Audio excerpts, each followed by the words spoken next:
মানসিক যন্ত্রণা বাড়ছে, যা ভাবছেন তার ঠিক উল্টোটাই হচ্ছে। সময় একবারে মোটেই ভালো চলছে না, টাকা আসছে না, আর টাকা যদি আসছে থাকছে না। কি করা যায়? খুবই মুশকিল। এর সমাধান চট করে তো হওয়ার নয়। কি করলে হবে? কিছু কাজ করতে হবে, কর্ম করতে হবে। সেটি হচ্ছে যে আপনাদেরকে যখন স্নান করবেন তার আগে এলাচ, ছোটো এলাচ নিয়ে ভালো করে এমনভাবে ডাস্ট করবেন, মানে পাউডারের মতন, দিয়ে 1 বালতি জল নেবেন, তাতে ওটা দিয়ে কী করবেন, গুলে নেবেন। গুলে নিয়ে স্নান করুন, দেখবেন মন্ত্রের মতন কাজ করবে। একদিনে মোটেও না, করতে হবে।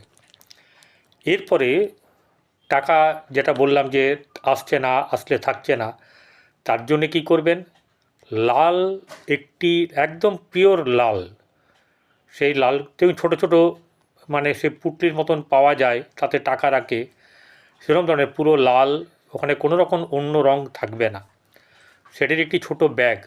সেই ব্যাগের মধ্যে ছোটো মৌরি, সেই ছোটো মৌরি তার মধ্যে দিয়ে পুটলিটাকে বেঁধে দিতে হবে, বা ছোটো ব্যাগটিকে বেঁধে দিতে হবে, বা আটকে দিতে হবে।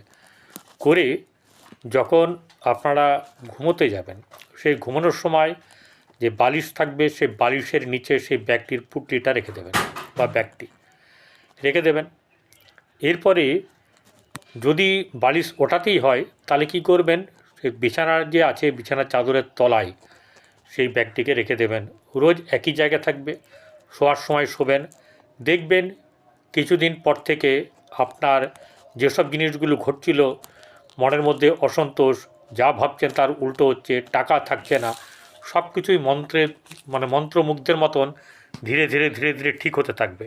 কর্ম করতে হবে, আর জব করতে হবে। কি জব করবেন? সেটি হচ্ছে গিয়ে মনের মধ্যে এটাই করবেন যে আমার সব ঠিক হচ্ছে, ঈশ্বর আমার সঙ্গে আছেন, আমার সব ভালো হচ্ছে, যা হচ্ছে তা ভালো হচ্ছে, যা হবে তা ভালো হবে।